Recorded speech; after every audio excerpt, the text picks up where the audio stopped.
പിണറായി വിജയന്റെ വീട്ടിൽ E D raid നടത്തിയതിന് CPM-കാര് നാടനീളെ അക്രമം അഴിച്ചുവിടുകയും ഉദ്യോഗസ്ഥരെയും അവരുടെ വാഹനം ആക്രമിക്കുകയൊക്കെ ചെയ്തത് എന്തിനാണാവോ? ഇത് വർഗസമരത്തിന്റെ ജനകീയ പോരാട്ടത്തിന്റെ ഒന്നും കേസല്ലല്ലോ, അഴിമതി കേസല്ലേ?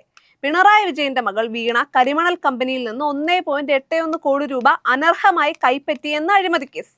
പ്രിയപ്പെട്ട അണികളെ, പാർട്ടിക്ക് അധികാരം നഷ്ടപ്പെട്ടെന്നും കുറ്റാരോപിതരായ നേതാക്കളുടെ രക്ഷാപ്രവർത്തനത്തിന് ഇറങ്ങിയാൽ രക്ഷിക്കാൻ ബുദ്ധിമുട്ടാണെന്നും നിങ്ങൾ ഇനിയെങ്കിലും തിരിച്ചറിയണം.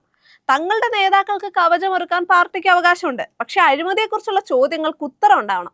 രമേശ് ചെന്നിത്തല, ഉമ്മൻചാണ്ടി, കുഞ്ഞാലിക്കുട്ടി എന്നിവരും CMRൽ നിന്ന് പണം കൈപ്പറ്റിയിട്ടുണ്ടെന്ന ആരോപണം ഇന്നലെ CPM നേതാവ് ആനാവൂർ നാഗപ്പൻ തിരുവനന്തപുരത്ത് ആവർത്തിക്കുന്നത് കേട്ടു. CPM ഉൾപ്പെടെയുള്ള രാഷ്ട്രീയ പാർട്ടികളും ചില മാധ്യമങ്ങളും പണം വാങ്ങിയിട്ടുണ്ടെന്നും, പക്ഷെ നിയമപരമായ കരാറുണ്ടാക്കി സേവനം നടത്തി ബാങ്ക് വഴി പ്രതിഫലം വാങ്ങി എക്സാലോജിക് എന്ന സ്ഥാപനത്തിനെതിരെ മാത്രമാണ് റെയ്ഡെന്നും അദ്ദേഹം ആരോപിച്ചു. ഇത് പാർട്ടി ഫണ്ടിലേക്കാണെന്നും വ്യക്തിപരമായിട്ടല്ലെന്നും നേരത്തെ വിശദീകരണം വന്നിരുന്നു. അതല്ലെങ്കിൽ CPM-ന് കേസ് കൊടുക്കാവുന്നതാണ്.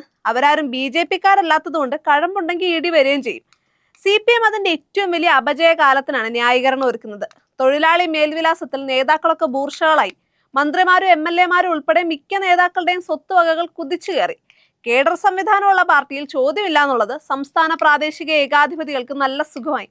പിണറായി വിജയന്റെ ധാർഷ്ട്യത്തെക്കുറിച്ച് അദ്ദേഹം മുഖ്യമന്ത്രിയായിരുന്ന കാലത്ത് ഒരു വിപ്ലവകാരിയും വാതുറന്നിട്ടില്ല.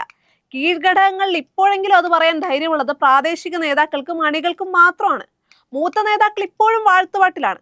പിന്നെ വീണയുടെ കേസും പാർട്ടിയുടെ ചെലവിൽ പ്രതിരോധിക്കാനാണ് ശ്രമം എന്നതിൽ സംശയമില്ല. റെയ്ഡിനെത്തിയത് BJP-യുടെ രാഷ്ട്രീയ ഉപകരണം എന്ന കളങ്കമുള്ള ED ആണെന്നത് പ്രതിഷേധത്തിനപ്പുറം ആക്രമണം അഴിച്ചുവിടാനുള്ള ന്യായമൊന്നുമല്ല.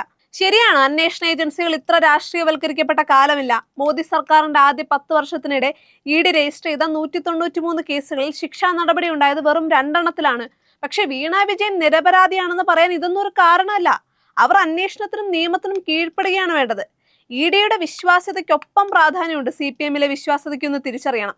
EDക്ക് രാഷ്ട്രീയം ഉണ്ടായിരിക്കാം, പക്ഷെ ഇതേ നാണയത്തിന്റെ മറുവശമല്ലേ അഴിമതി ആരോപിതരായ നേതാക്കളെ സംരക്ഷിക്കുന്ന CPM രാഷ്ട്രീയവും.